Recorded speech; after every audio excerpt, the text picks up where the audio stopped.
What's up, guys? Welcome to Demo with Mo. I'm your host, Monique Simmons. We'll be discussing dating, engaged, and married objectives from a young Christian's perspective. Are you guys ready? Let's dive in. Hey, what's up, guys? Welcome to a new episode of Demo with Mo. I am your host, Monique Simmons. And today we are going to jump into a new conversation from one of our Let's Talk discussions. I hope you guys enjoyed our conversation on last week about the common things that couples who make it share. I really enjoyed having that conversation with some of our group members from the relationship community. And today we're going to have another one of those conversations where we are going to be talking with some of our members from our relationship community. And if you have not joined us over there, this is another one of those shameless plugs. Head on over to our Facebook community, Dating, Engage, and Married Objectives, and join us over there. But one of our Let's Talk conversations that we had while I was on break from the podcast, this topic is going to be called Keeping Things Exciting. And you guys, I had so much fun. I'm talking about I had an amazing time talking about this one. In September, for those of you who don't know, and for those of you who are aware, September is Sexual Health Awareness Month. And the World Health Organization defines sexual health as a state of physical, emotional, mental, and social well-being in relation to sexuality. It is not merely the absence of disease, dysfunction, or infirmity. Sexual health requires a positive and respectful approach to sexuality and sexual relationships, as well as the possibility of having pleasurable and safe sexual experiences, free of coercion, discrimination, and violence. I listened to a podcast earlier this week, and they called it for September, again, because it's Sexual Health Awareness Month, they called it Sex Positive September. And I just loved that name. And it fits perfectly for what sexual health awareness is, because there's so many stigmas, and especially in the Christian community. And you guys know that my podcast is from a Christian perspective. So that's always going to be my perspective. That's always going to be the viewpoint of the things I talk about. But in a Christian community, a lot of times we do not feel comfortable talking about our sexuality, being sex positive, especially in our relationships, in our marriages, and being comfortable with our sexuality and being sex positive, even in our own marriages where God has created sex. And it's a beautiful thing. So I thought this Let's Talk discussion would be absolutely perfect to go ahead and close out the month of September, especially with September being Sexual Health Awareness Month. I did not want to let the month go by and not touch this topic, because I am a sex positive person, a Christian, godly woman. But I think this is a topic that needs to be discussed. It needs to be talked about in our churches, in our homes. We need to be talking about it, our sexualities, being conscious about it, teaching sexual health, using protection, being tested for STDs and STIs, and being able to appreciate our own bodies, taking responsibility for our bodies and our orgasms, and realizing the consequences of sexual activity, making sure we choose the right partners who are responsible, trustworthy, safe, and giving, allowing ourselves to experience pleasurable, sensual, and sexual feelings, and not feeling shame around the topic of sex, just being overall sexually healthy adults, especially in our Christian community, because God is the one who created sex. Okay. Okay, I think I will get off of my soapbox now. But I really want us to get to a place as a community, as a people, where we can enjoy and be comfortable and can openly talk about sex and enjoy sex in the right way, in the way that God created it now. I don't want my words to be taken out of the context out of the context that I'm meaning it. But I want us to do things the way God intended them to be, but to be able to enjoy them fully the way that God wanted us to enjoy them. Not for it to bring about shame or embarrassment, but for us to freely enjoy it. So, again, our topic for today is going to be one of our Let's Talk discussions from the group, our relationship community, and it's going to be called Keeping Things Exciting. And it's going to be some of our group members where we talk about different ways we can keep things exciting in our relationships and in our marriages. Because sometimes we can be with someone for so long and we can get comfortable in our relationships, in our marriages, and we want to get the excitement back. And I know you may hear this, and I told them the same thing when we had this discussion in real time, that maybe when you heard this topic or this discussion, your mind automatically went to sex. And for you, especially with me saying that this is Sexual Health Awareness Month, your mind may have went to the same exact place. Let's see exactly what we're going to be talking about today. Okay. If you're not following me already, don't jump over there to your social media platforms. Follow me on Instagram at Demo with Mo Podcast, on TikTok and Facebook at Demo with Mo.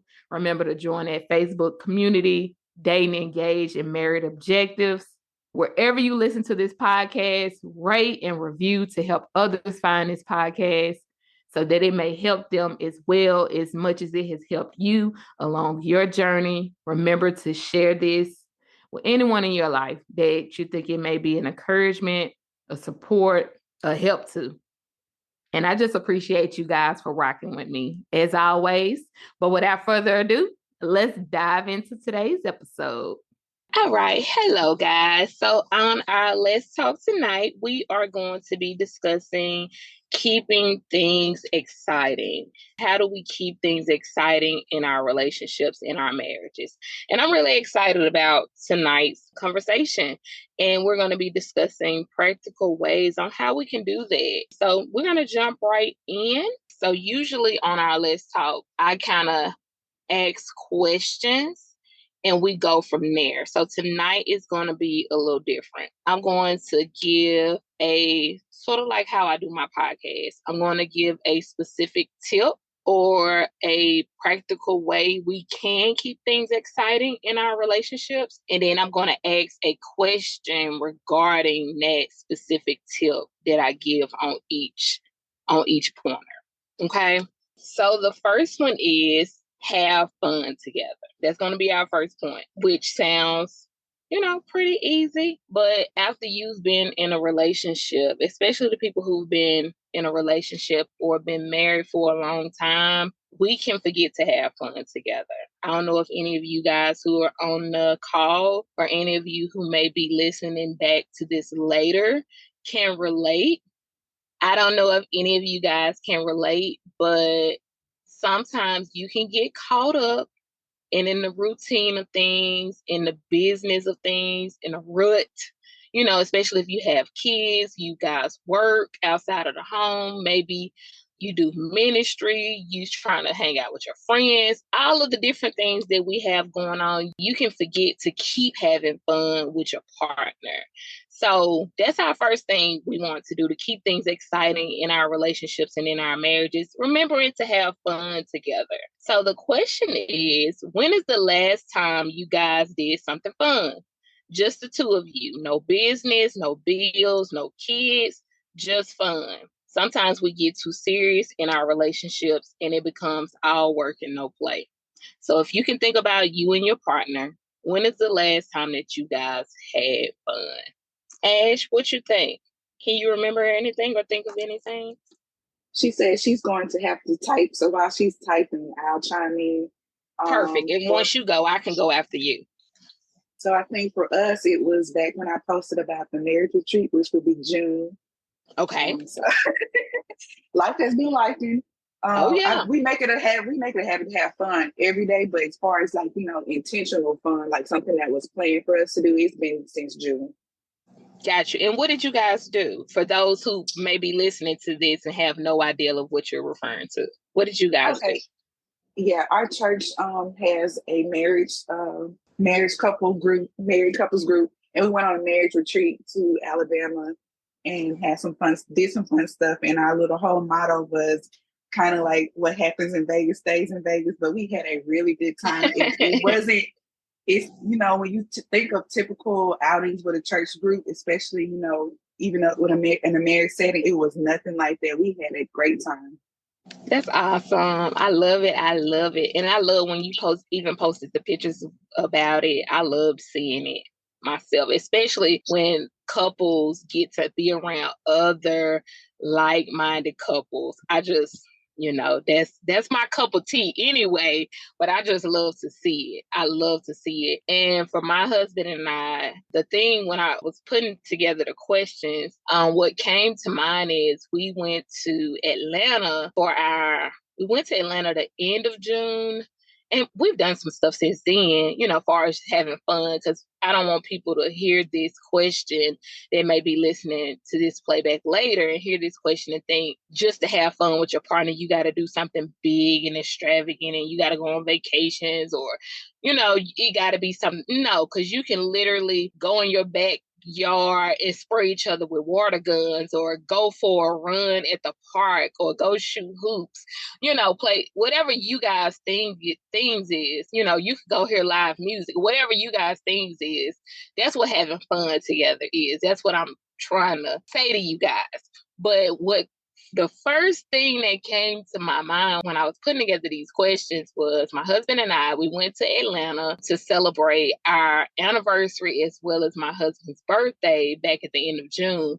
And we went to this place. It was recommended to me by one of our friends, but I had also found it on TikTok before we travel places because I like to travel. Whenever we get ready to travel, I always do deep dives on TikTok.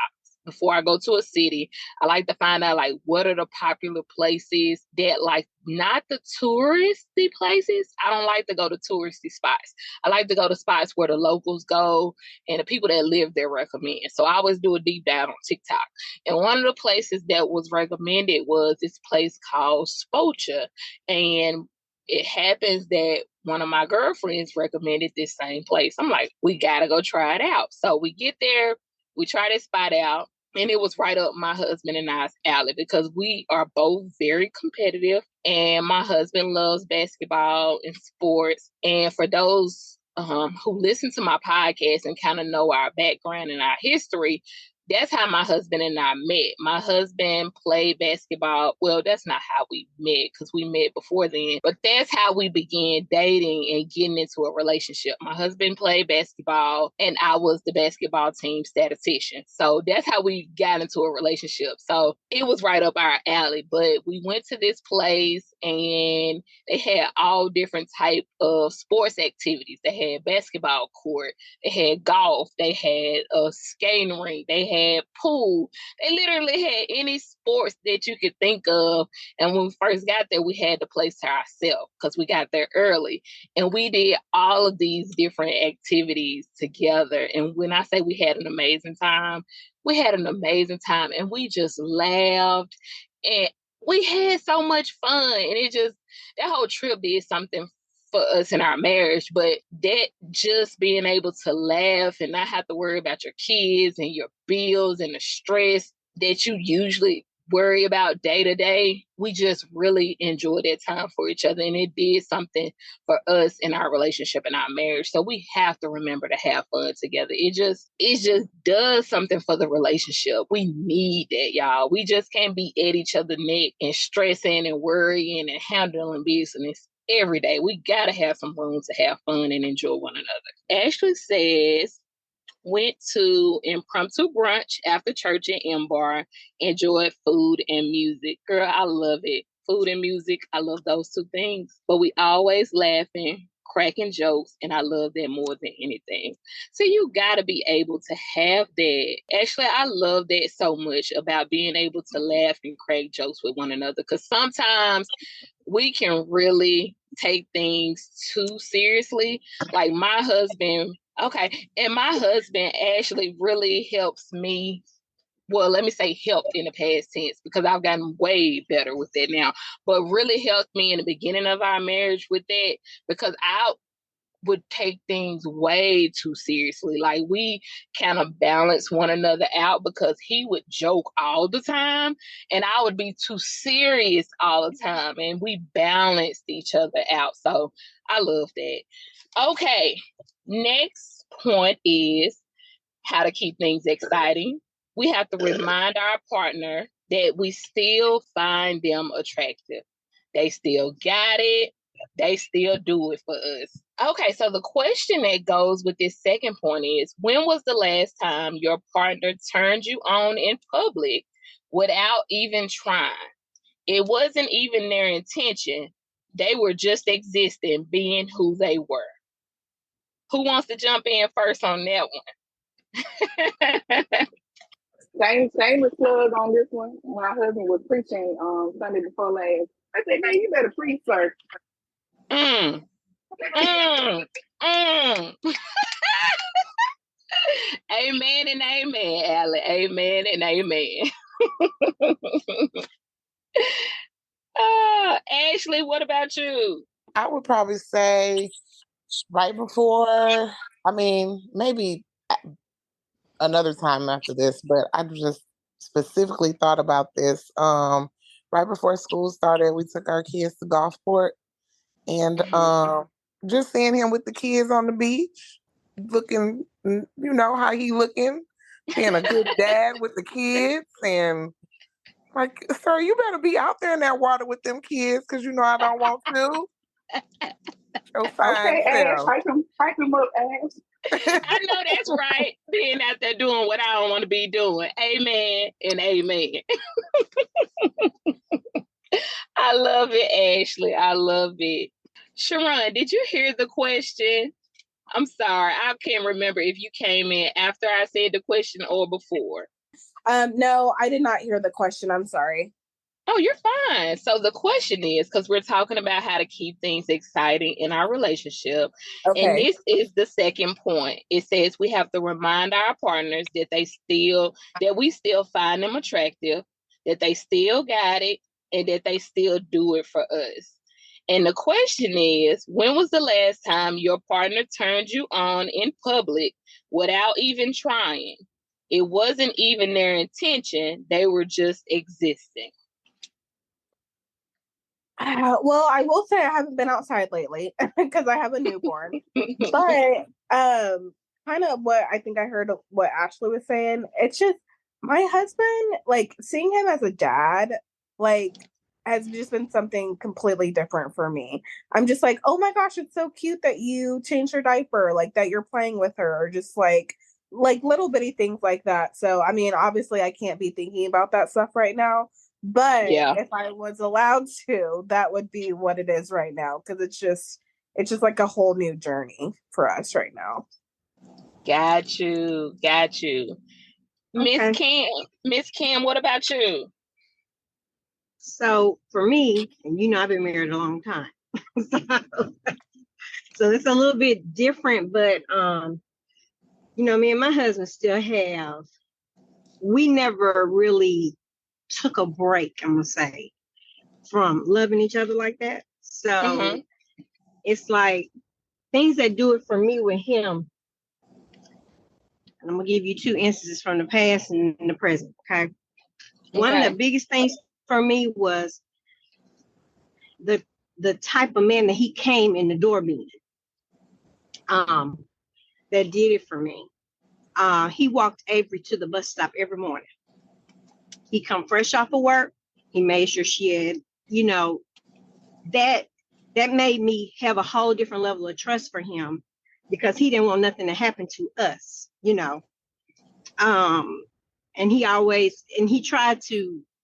he was just, that was a huge turn on for me, to watch him come right in the door after work, protecting his family.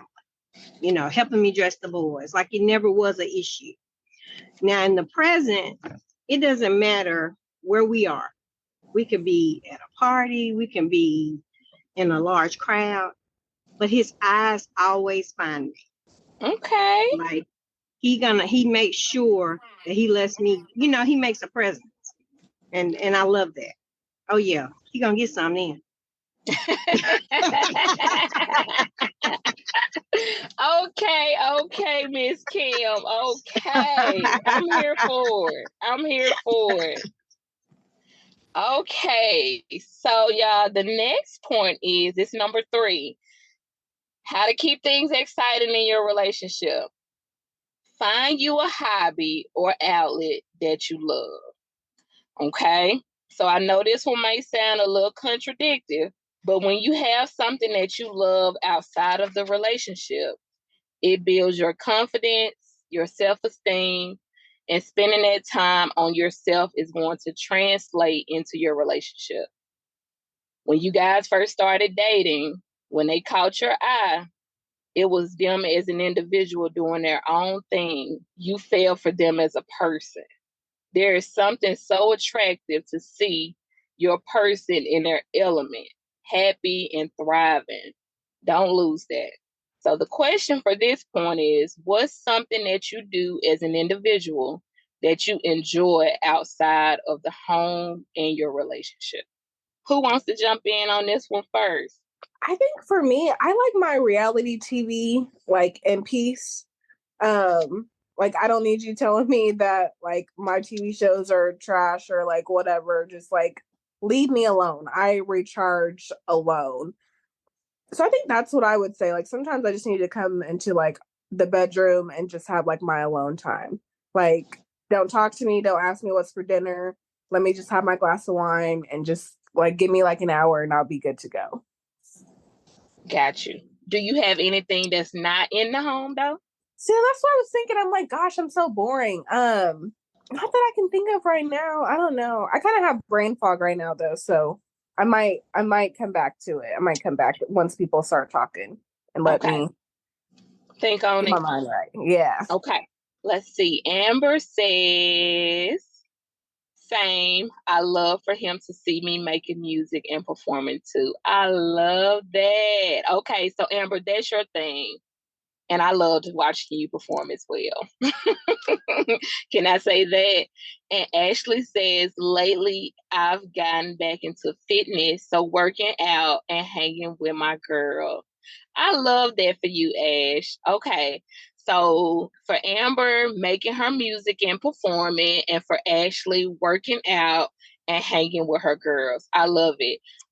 My hubby likes when I hang out with the girls because he think I'm coming back, and I it's already gonna know. be that time. Girl, how I knew you was gonna say that. How did I know you was gonna say He's like, yes, hang with the girls and come on back home. You do that. that? And look, and don't even Oh, be so in it a ain't just rush. mine that be like, go ahead and go. No, no, No, ma'am. No, no, ma'am. they want us to go. If the husbands were smart, they would all encourage it. For real, And because I this, don't understand when they don't. and look, this is why this is a point. See, this is why this is a point on here to keep things exciting in your relationship. When we, not just women and men, when we have our own hobbies and outlets outside of the home, that makes our relationships that much better because we feel better about ourselves when we have our own things. Okay. Allie said hers is shopping or browsing through thrift stores and baking. I love to see all of the things you be baking, Allie. We need to make a trip to Starkville. Okay. So let's see here. Our next point is do the little things. This one is simple, but so impactful. When is the last time you were out, saw something that you thought your partner would enjoy, and grabbed it? Or you knew they had a hard day at work, so you picked up dinner so they didn't have to cook? Or you left a sticky note on the mirror for them to find? So things like that. When is the last time you did something like that for your partner? So this one is a little harder for me just because I, I'm not real thoughtful in the area of like giving or like I don't think about it. But my husband has made me a little bit better in this area because he's real intentional. Like I can say something and months later or a couple weeks later, a couple days later, it's, he'll have it or he doesn't forget it. Whereas he may say something and I might forget. But I would say the last time I did that for him, I got him one of those cups that keeps like beverages warm or hot, you know. And so I got him one of those because he works outside Yeah. and he had been talking about how hot it was. And so I was like, in Walmart and I saw one and I was like, I'm going to get this for him because he needs to stay hydrated. And he was just saying how he, would like something where he can, have something to drink. So that was a little while ago now, but I would think that that would probably be the last thing that I was like intentional and just kind of brought him home, not thinking about it or because I think that my focus a lot of times is just on other things and like gift giving isn't really my way of expressing love. And so I think that I can do better and be a lot more intentional in that area for sure. I love that. Being intentional. Anybody else? I'll kind of piggyback off of Aster's what she was saying because during Amazon Prime, I noticed that my husband, because he likes during the school year, he likes to drink coffee out of those like little insulated things, and his one last year got I don't know if I broke it or whatever, but I noticed that he didn't have one, and so I bought him like a little cup. I will say for me, like gift giving isn't my love language, but acts of service is his. So I try to like make his lunch when he comes home, or like if I'm making dinner, like I'll try to like make his lunch and I don't know, do something a little cute. He doesn't really like the sticky notes. Like the sticky notes are more for me. But yeah, I guess that's the last thing I try to do is make his lunch and give him the little insulated coffee cup so that he can have that when he goes to school. So my husband loves sweets, and he's a huge fan of like Krispy Kreme and crumble cookies and stuff like that. So on the day of our baby girl's memorial, that day I just so happened to have to go to where was I? Walmart over there by that Krispy Kreme. And I just picked him up a box of a dozen because I didn't know if it was gonna be a rough day for him. It's just Yeah. So yeah, I brought home some Krispy Kreme. He was so happy about that. I was pissed the next day though because they were 30% off the very next day. I was like, dang, I could have just waited. But It'd be like that. It'd be like that. And Amber, I'm so sorry about your baby. Oh, thank you so much. Thank you. I gotta get back out there, hang out with y'all. My husband asked about you too. He thought Ashley was you. I have so many people that be like, "Are y'all sisters?" Yep, same. He was like, wasn't she the one that came over for the bonfire for your birthday? And I was like, no. No, that wasn't Ashley. So Allie says in the chat, acts of service is my love language. I actually do this quite often. I wash his work clothes without him asking me if I have time to put them in the washer. If I see the basket is full of them, I get his favorite snacks often. I also leave notes randomly on his side of the bed. This morning, though, I woke up to $40 on my nightstand from him. Okay, then. Yesterday, I cooked Sunday dinner specifically with his favorites and his request of homemade mashed potatoes. That's sweet, Allie. I gotta crack a joke. I want to try the note writing thing. I think that's cute. I'm gonna try that. What you did for that 40, Allie? I know that's right. Okay, that's what I was wanting. Look, a little something strange for a little change. Actually, not at all, which was why I was so tickled when I saw it on the nightstand. I was like, wait a minute, am I supposed to feel some type of way about this $40 or what?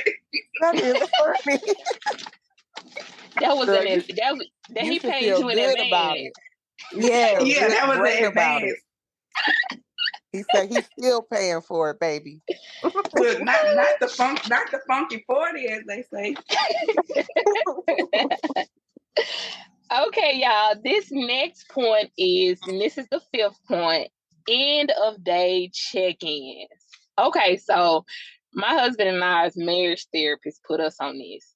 It sounds like something everyone should know, but knowing and doing are two totally different things.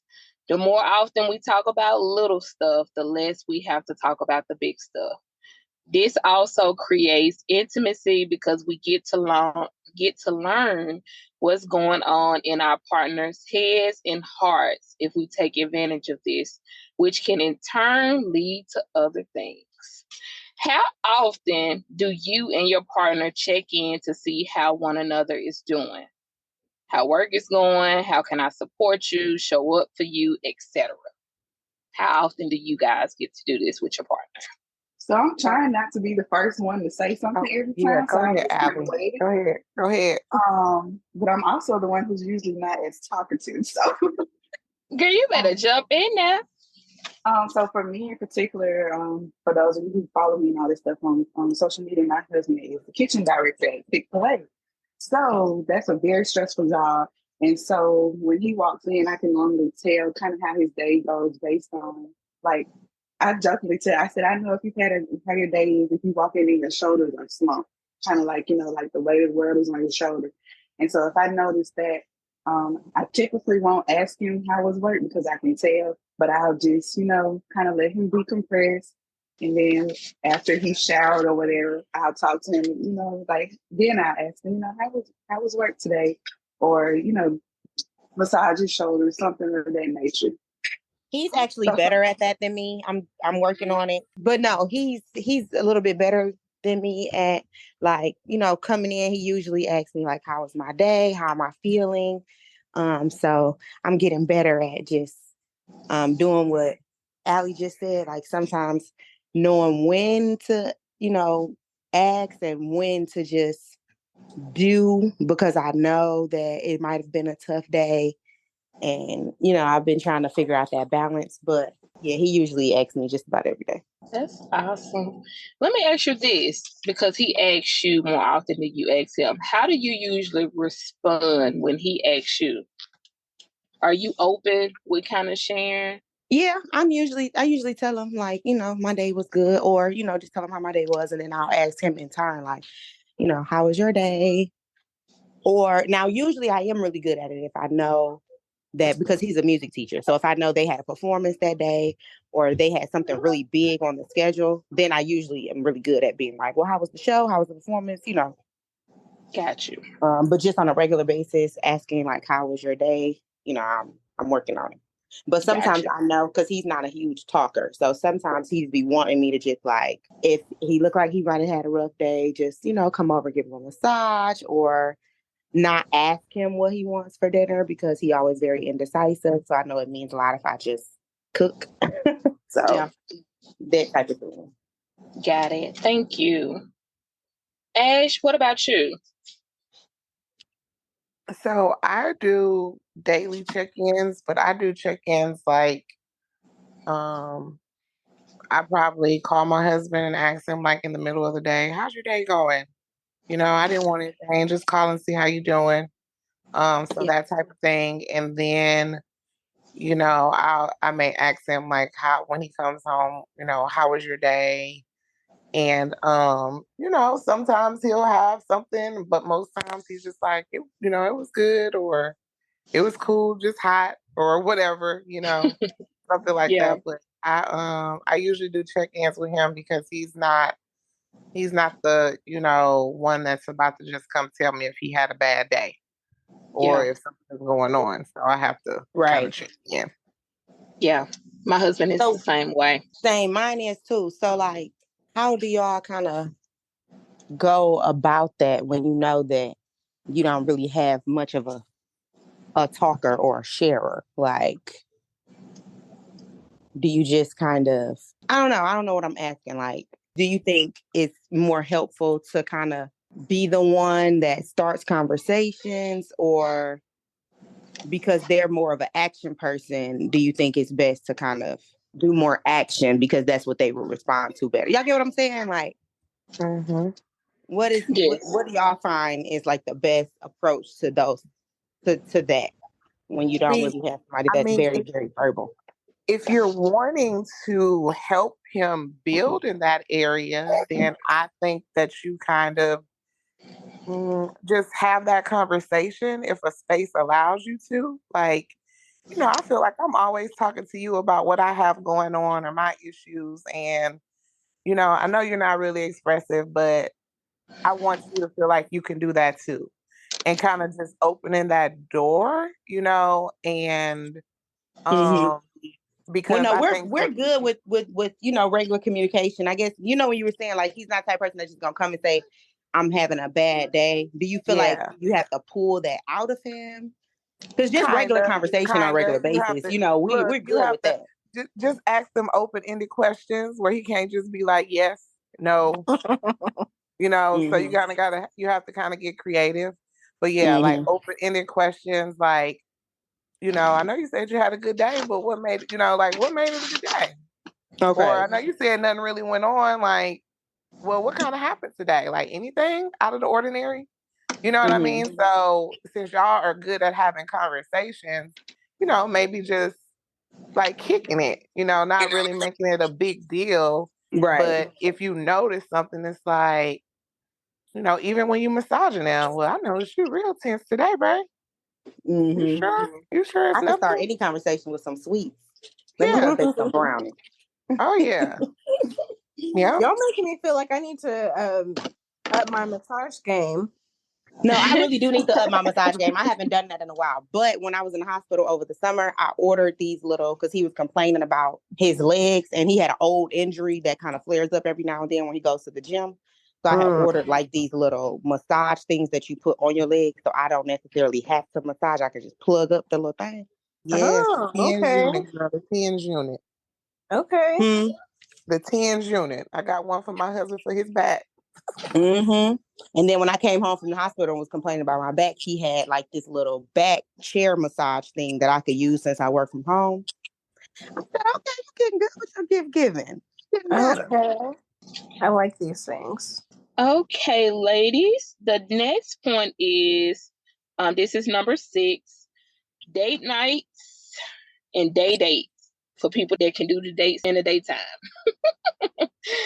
Set aside time to spend with your boo. What's the most memorable date you've ever had with your partner? What were you guys doing and why was it memorable? I feel like it's been so long. I will say for me, it's been the times where we've like gotten up early. Like there was one day we got up early, went to go get breakfast, and then we went to Costco's, which I know is super lame. But it's just like those like little moments where just I don't know, like it's not like a whole bunch of pressure. Like I don't know, I just kind of like going to Costco's. I know that makes me sound old or weird or whatever, but it's just like our time like at the grocery store. Especially when we can just like be at the grocery store and it's not like a rush. Like we're not like, oh, we have to do this, and this. It's just like, okay, let's just go and, kind of sometimes we spend too much money doing that. But I don't know. I think that's the last day I really enjoyed. It's just kind of or the days where we don't have to have a timeline, I guess is what I'm trying to say. I love that. The not having to have a timeline. Yeah, that's important. Yeah. I think for me, recently, like without it being some huge grand thing, because I mean, I could think of like, when we took a trip here or there, those are always good, but especially because they were, planned. But most recently, unfortunately, for the reason, but we took full advantage of having time off recently.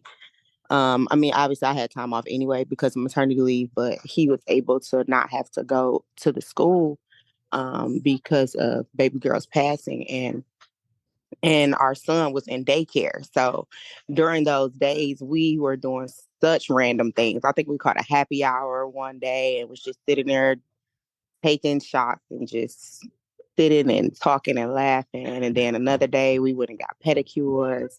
So it was just nice not having to have to look for a babysitter in the middle of the day and just being able to just be together and in our own little bubble and just allow each other to just have a good time. It was nice.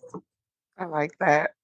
I think for me, there's two that come to mind. So one day I just decided to do like an in-house date night.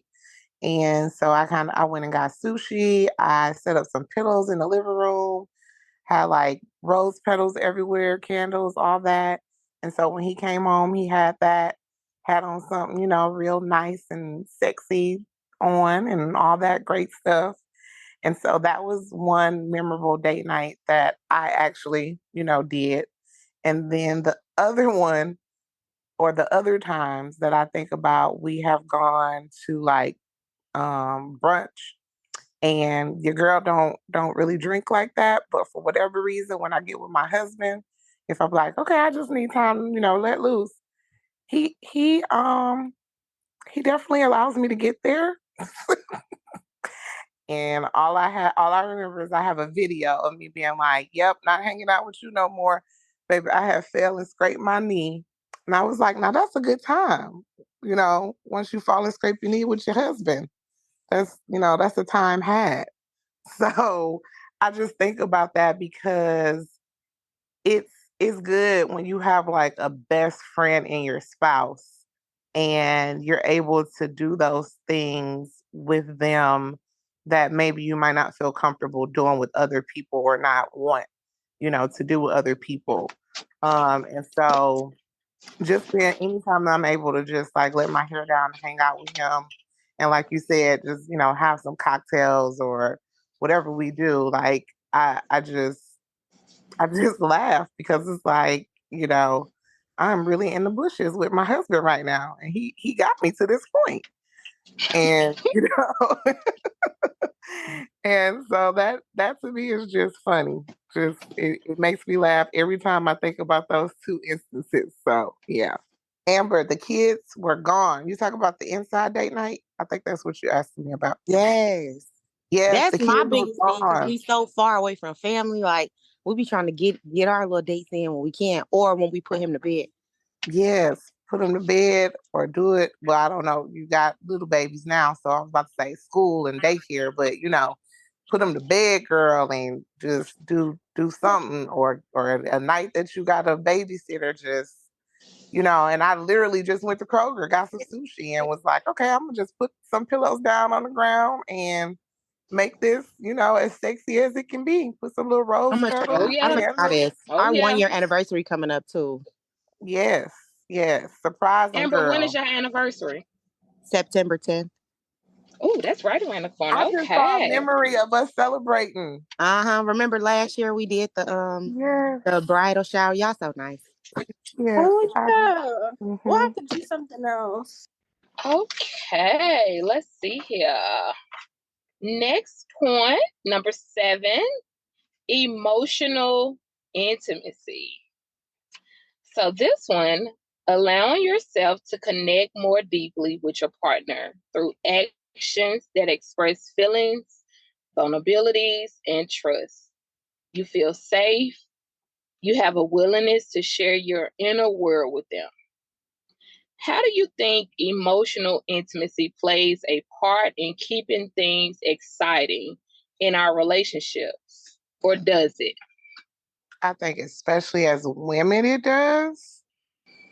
For me, if my emotional is not together or my mental, like the physical intimacy is not there for me. And so if I'm really honest, like intimacy, not like the sexual part, but Mm-hmm. intimacy was something that my husband and I struggled with. And I remember just praying to God, like, God, help me in the area of intimacy. And it was, ooh, how can I say this? All hell broke loose because emotional intimacy means that you have to see the ugly parts of that person. And I didn't know that that's what that meant.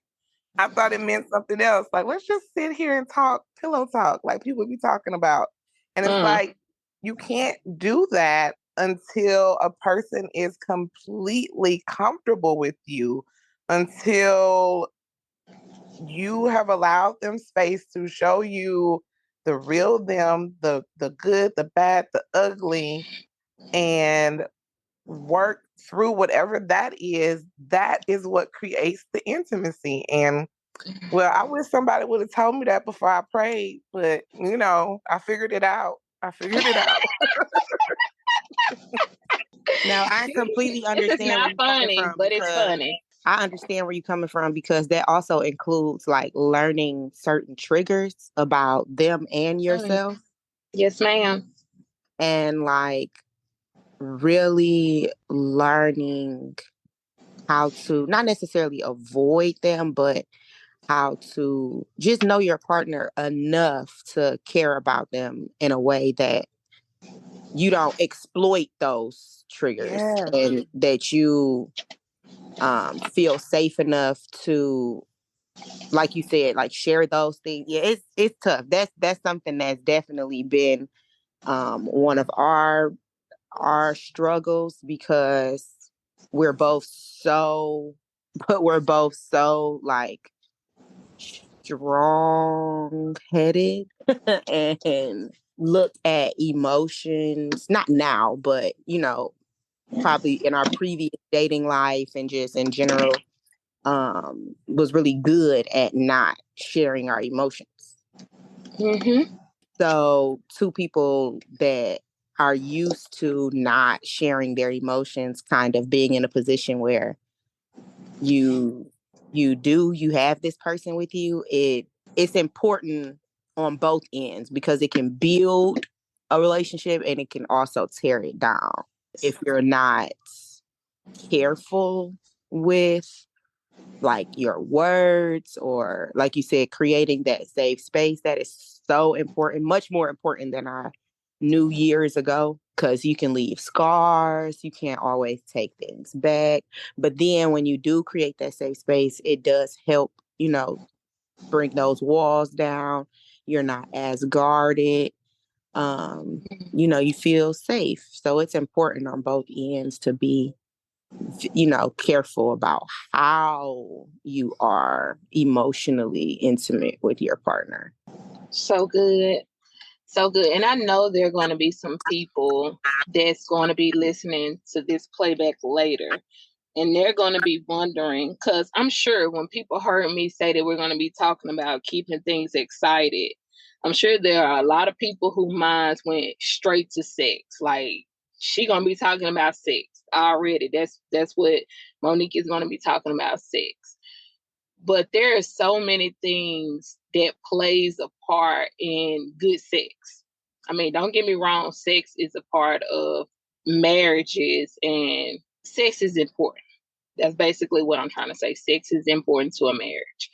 But there are so many things that play a part even before we can even get to good sex. Emotional intimacy is one of those things.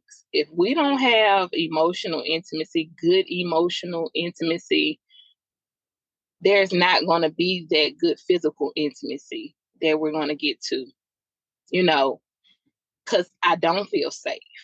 I do feel guarded. I can't share myself with you. There are parts of me that are hidden from you.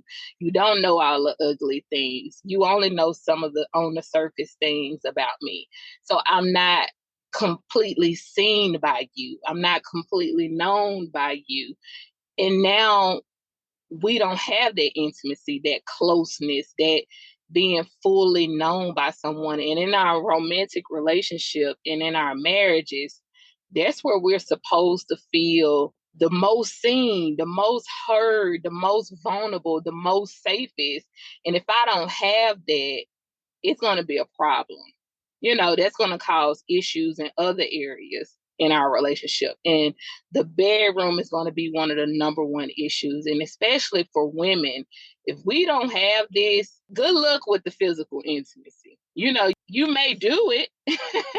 You may do it, but you're probably not going to be satisfied in that area. You're probably not going to be pleased in that area. So we got to have this piece. And there's so many of our relationships that is missing this piece. Sharon and Allie, did you guys want to talk about this? How do you think this emotional intimacy plays a part in keeping things exciting in our relationships? I feel like Ash and Amber definitely hit the nail on the head. Like, I don't have too much more to add. But whenever you were saying, Mo, about like whenever I read the title to this one, I was like, oh gosh, this is just gonna be about sex. But it is so true, like, especially right now. My husband and I, we've just been trying to, like, if we have a moment, just like, hey, like, let's just go like lay down in the bed, like, nothing like other stuff going on, but just like holding hands and just having like that pillow talk. And that's just something we don't, maybe we're just bad about like slowing down and doing. Like, sometimes I just feel like, we just get to it kind of thing. But it's been nice to kind of be like, hey, like, let's just talk, like, let's cut off the TV and not have other distractions around us, even if it's just for like 5 or 10 minutes. And I don't know, it's almost like getting to know him again, like getting to know each other again. But yeah, that's the only thing I have to add. I like it. And for me, I would add that our first year of marriage, it was some class, I can't remember what it was called now, but it was basically centered around marriage. And the facilitator broke intimacy down as intimacy. And so that just always stuck with me, because basically with intimacy, it's like seeing that person like in their vulnerable state. Like, basically think of seeing them like naked, but like emotionally naked, not physically naked. And then for like us as women, as Ash was saying, that part matters a lot to us when it comes to, as far as being able to be physically, sexual with each other, intimate with each other. I would say for men, it's a little easier for them to just hop in, but for us, we're wired different. So when you have that part, it makes the other part easy. Yeah. It's something that I've learned about men, and I don't want to speak for all men, but something that I've learned about men and for my husband specifically, because I always assumed that it was just women who needed emotional intimacy, and that men were more easily just satisfied physically, that, they could just have a basically, I don't even want to call it that, because that sounds, all of y'all are married. Do you know how some women can get into a place in their marriage where they have duty sex, where they're not into it, but they just want to satisfy their husband, so they may just lay there and have sex with their husband? Y'all all understand what I'm saying? Yeah, but them sessions be long, and I can't do it. I'm saying, but y'all all get the point of what I'm saying. Like, they just lay there. Okay. Yeah. Okay. Them So sessions unfulfilled. yes, very unfulfilling. Yes. Okay. So I always assumed, before my husband and I started couples therapy years ago, that I just assumed that husbands were satisfied with that. Like, the wife was just unsatisfied, but they were being satisfied. That was my assumption, just straight up being completely honest. I really thought that long as they had an orgasm, they were satisfied. That's just what my thinking was. Well, come to find out that my husband said that was not true. That is not true. My husband can't speak for all men, but he can speak for a lot of men. Men want to feel like their wives desire them, like their wives want them. They want to be wanted just like we want to be wanted and desired by our husbands. So emotional intimacy is not only for us as women, but our husbands want that as well. They may just show that through physical intimacy and wanting to have sex, but with them even wanting to have sex, they want to connect to us even emotionally. They want us to desire them and feel a part of, and want us to be a part of us having sex as well. Does that make sense? Like that? That absolutely Yeah, they can makes tell. sense. They can tell if we bored. Yeah, That absolutely makes sense. And I heard those exact words from my husband, and I was like, "Say what?" yes. It's not enough for your body just to be there. They want you to be there as well and enjoying it. They want to connect to us. So emotional intimacy is for both of us, men and women alike. So for me, though, this was the issue. So you want me to be there and you want me to show you your desire and all this, but I told you I was tired. So that's my issue. I told you I was tired. I told you. So at that point, sir, you have made a decision to get what you're going to get. Because I told you, I'm tired. I'm not here. I'm here, but I'm not here.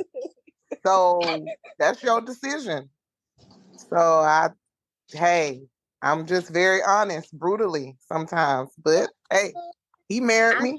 I think the disconnect can come from, like, for men and women, and I won't speak for all men or all women, but I think sometimes the disconnect can come from, like, the difference between being able to just turn it on in the moment and being able to just, like, click on and off right then and there, and needing that warm up to it, like that all day.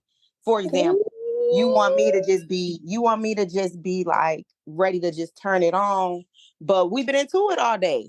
My brain don't work like that.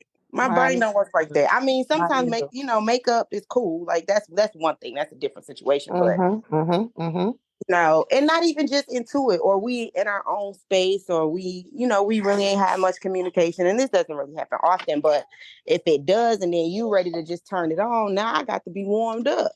It's like we ovens. We are ovens. Yeah, I need to be warmed up. I need to. And it ain't just right then and there. It's all day. It's when you told me I looked good earlier. I'm gonna remember that. Come on now. You better talk to these brothers. It's when you slapped my butt while I was cooking dinner. I'm gonna remember that. Oh yes, ma'am. Oh yes, ma'am. Ashley's so crazy. Like we having church. Amen and amen. Come on, so slap that butt. For real, I think so. That's where the disconnect is. Like for some people, because I also know that my husband too have said, like, I like some of those same things as well. So I can't, I won't speak in general, but. Okay, so Amber, what you're discussing right now, this leads us into our next point. This is our final point. Perfect segue. Number 8, physical affection and physical intimacy.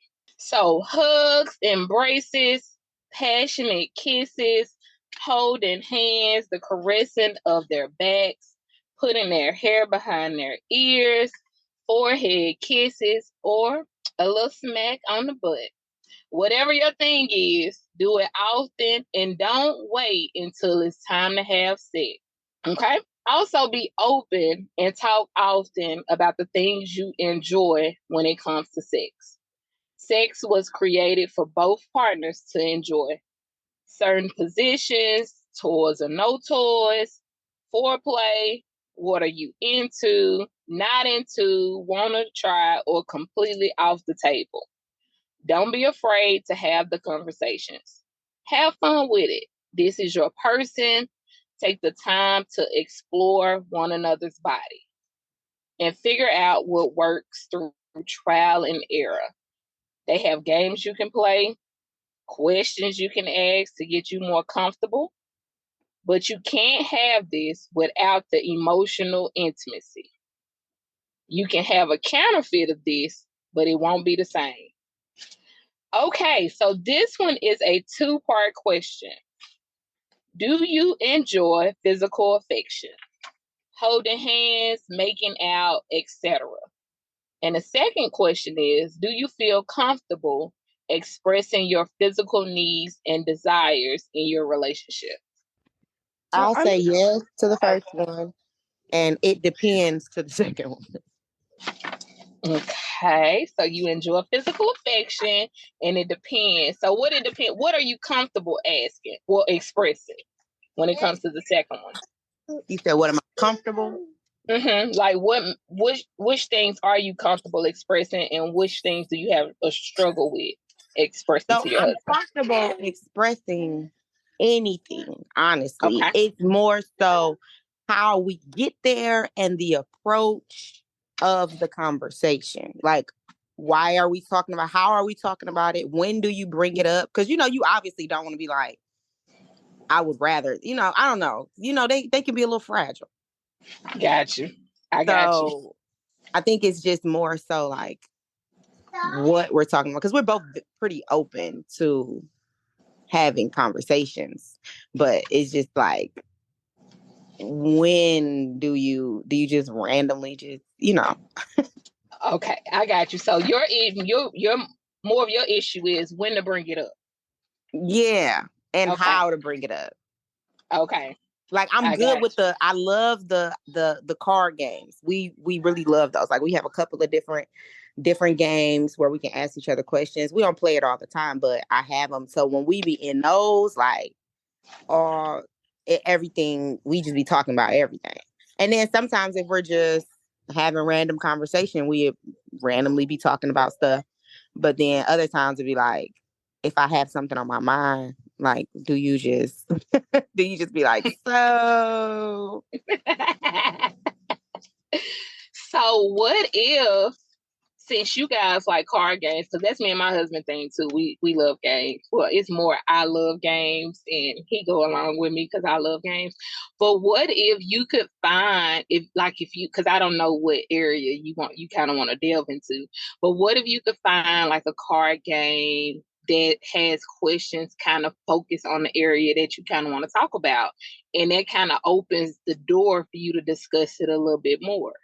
Yeah, that's when we're good at it. And now I think it's really because, like, if you feel the need to be nitpicky, because I mean, for the most part, if it was bad, I think it would be easy to talk about anything all the time, no matter what, because I'm always be critiquing.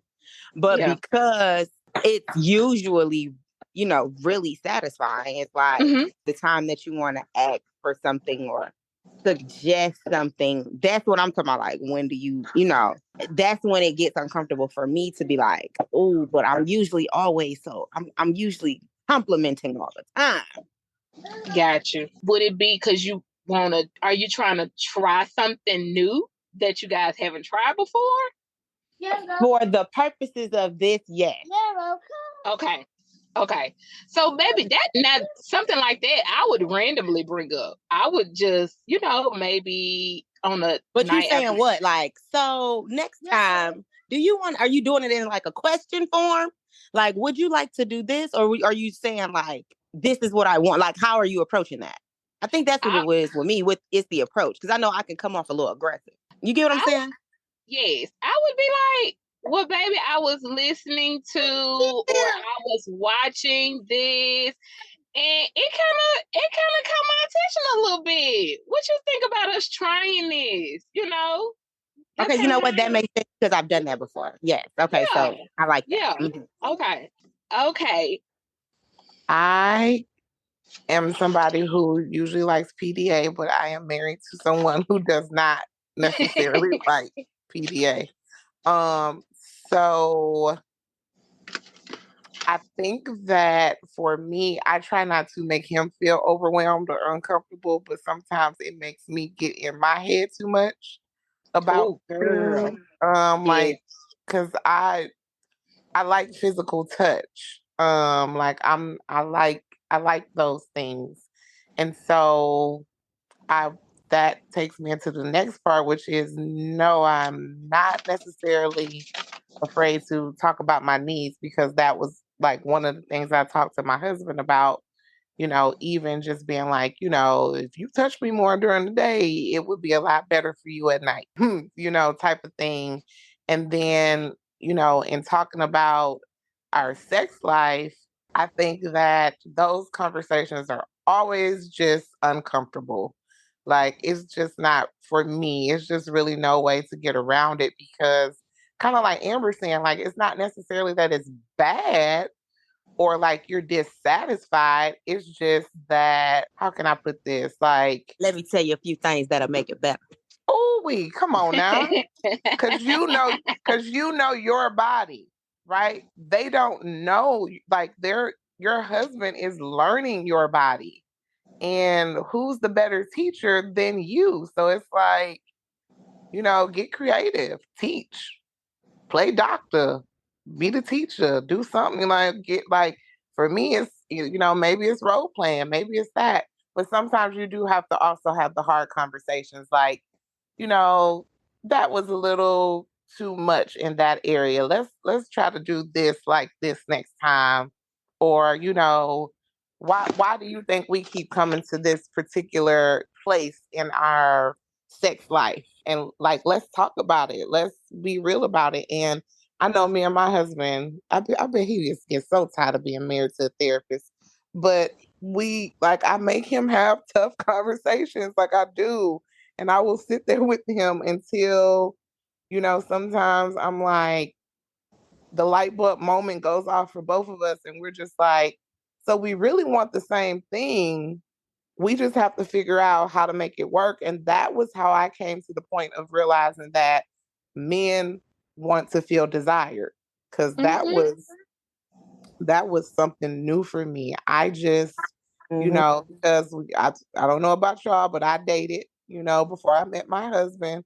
So I never had a man express to me needing to be desired. Like it was just enough to, desire me. And so coming into marriage, that's deeper. That's another level. And he's like, no, baby, I need to be desired too. I want to feel wanted too. And what that looked like in the bedroom and out of the bedroom. So we definitely had to have, those conversations because that was something that was just a foreign concept to me, like a man needing that. That and emotion. Yes, that was foreign concept for me too, Ash. Allie, Sharon, what are you guys' thoughts on this? I will say yes to the first question. The second one, I'm kind of struggling like with Ash and Amber. Like, I think I've just recently, maybe because I've only been married 2 years, so I've just really been recently more comfortable expressing myself and not just, oh, like as long as he's happy, I'm happy kind of thing, if that makes sense. So I've just been trying to be like, I heard about this, or like, or like maybe next time. It's just one of those things. I don't know. It's just, I'm not good at speaking my emotions to begin with. So I think that's like my first struggle is sometimes I have to wait until like nothing's really like triggered anything to be like, hey, like, let's talk about this. Or like, hey, like, what do you think about this? Like, I remember one time I was asking him like, like how like our sex life was. And he was like, sometimes I just feel like you're really not into it. And I'm like, you know what? I'm not because I'm tired. Like Ash was saying, like, I'm tired and I told you to leave me alone and you just kept pushing.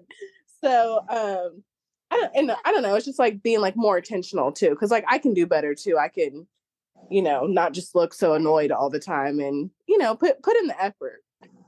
Got you. Allie, what about you? So I had to change locations, y'all, because my daughter decided to come downstairs. So to answer this one, I had to come upstairs. So for the first one, I can say yes. Initially, it was a no, just because of some childhood sexual trauma situation. Yeah. So that would tie into the second part of the question as well. But on the second part, this is kind of funny. Recently, a couple of months ago, actually, I bought a toy. It was on clearance at Walmart. So I'm like, we've never tried a toy, so it's on clearance. It's just $4. Why not? So okay. I had brought it in to kind of like introduce it, and he was like, initially, he was like, basically like, so what you trying to say? I'm not doing it for you. And so I'm like, no, I'm not saying that. I'm just saying, this is just something we could try. And so now here we are, like months later, and when we are in that moment, he was like, "You want to go get your toy?" Come on now. And had him a good old time. So I just found it. I had to share that. That's why I had to come upstairs because, like, initially he was like, "What you trying to say? I'm not doing it for you." But now he like, "Go get your toy." Y'all, and then why do they feel like that? Like, why do they feel like bringing something in and saying you're not enough? It's not saying you're not enough. It's just saying, let's take this up a notch. Like, let's just take it up, baby. We can go to another level. Because okay, because I love to lead by example. yeah, but from their perspective, again, I am not a man. I wouldn't dare try to speak for no man. But from their perspective, if we're trying to bring something in, it's like if I'm already struggling with, I feel like you're not desiring me, or I don't feel like I'm wanted, or I may have some of my own insecurities already, and here you go bringing something else into the bedroom. Am I not enough for you? Am I not doing it for you? Am I not pleasing you? So I get it, but I'm with you. It just enhances our sex life, but I mean, I get it. I get it. And that goes back to kind of having those hard conversations, because it's like, kind of asking them like, where'd that come from? I know, and this is, I'm not telling nobody to do this, but I've even had to ask my husband about like past experiences. Like, have you just never had anyone to talk to you about certain things, or, really tell you about the female anatomy? Like, what, like, I just really didn't, understand certain things, because, and this one is real deep, but this is like, I was explaining to my husband something about the female anatomy, as to how when women are comfortable and ready, you know what I'm saying, for that time, Mm-hmm. that area, because I know men especially always talk about the tightness of something. And Mm-hmm. it's like, do you realize like that relaxes, like that muscle relaxes as a woman when you are comfortable and ready, because it is ready to receive. So it's like, when me and my husband were talking about this, and he was like, well, what was up this particular night? And I was like, I was there, sir. Like, it was, and I started like Googling stuff and letting him know, like, I don't know who lied to you, but tight is not always right. You know what I mean? That means I'm tense. That muscle is tense. I'm not ready. But when you're ready, things be ready and ready to receive, if y'all feeling what I'm saying. Yes, Mhm. ma'am. Yes, I ma'am. didn't even really, and it's funny that you say that you happen to explain the female anatomy, because I'm a female myself, and I be still learning stuff about me. Mm-hmm. But Exactly. um, Not alone. it wasn't until recently that I actually put those two together, like that it really just clicked for me, what you're talking about right now. Because okay, so this is random, but I was in the hospital and I had to get my cervix checked, right? Mm-hmm. Um, to see if I had dilated any. And my husband was in there with me at the time, because, obviously this was a special circumstance. So he was in there and he saw that I was kind of like tensing up, that I really, when you in there getting pap smears and stuff like that, Yes. you ain't receiving, you ain't enjoying Mm-mm. it. So this was happening. He asked me afterwards, like, what's the difference between what they're doing and, sexual intercourse? Because it's the same place. And so I asked the nurse, because I had to think about it too. Like, I don't really know. And when she told me, she was like, well, because it's really unwanted. Mm-hmm. It's not the same as like when it's warmed up and so I mean, just when you think about it in those two aspects, I'm like, you know what? That's very true, because I'm talking about, I do not like it when I have to get my cervix checked. I do not like it when I have to get pap smears. Like, it don't Same. feel the same. It's not the same. Same. It's Not not the the same at same. all. It's not the same, but you don't realize the reason why is because it's abrupt. It's Mm-hmm. it's just happening like right then and there. Like, you're not getting warmed up. Ain't nobody trying to, ain't nobody saying sweet nothings in your ear. Yeah, Mm-hmm. it's just happening right then and there. So, when you Yeah. put that in the same situation of needing to have that warm up, needing to, you know, be pleased in that way in order for it to actually glide like you want it to, Yep. it's the same thing. I thought I'd share because it was crazy. This just happened to me recently and I felt like a kid. It makes so much sense too. So Ash, it's not just your husband. For the men who may be listening to this later, and it's a lot of women too who don't know a lot of the things about our own bodies. That's why we need to be looking at our own bodies, exploring our own bodies. It's a lot of women who've never even looked at their own vulva, vagina, clitoris. You don't even know what your own body look like. But that's a whole nother Let's Talk podcast episode.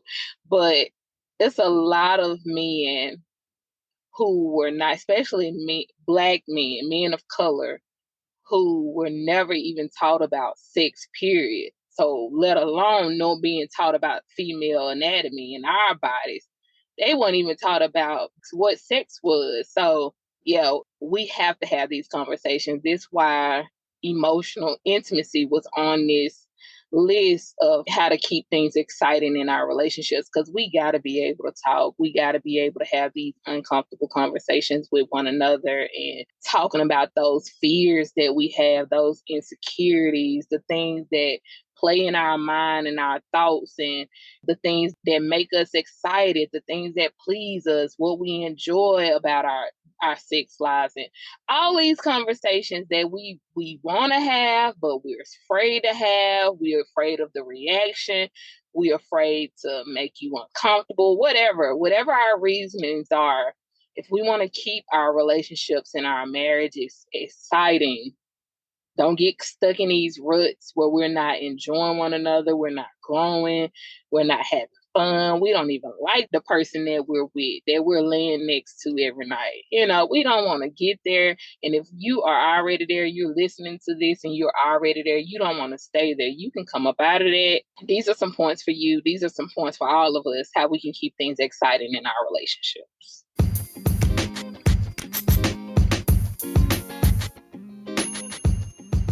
I hope you guys have enjoyed. Follow me on Facebook at Demo with Mo. If you have any questions you would like answered here live on my podcast, email them to me at demowithmo@gmail.com. That's DEMOWITHMO@gmail.com.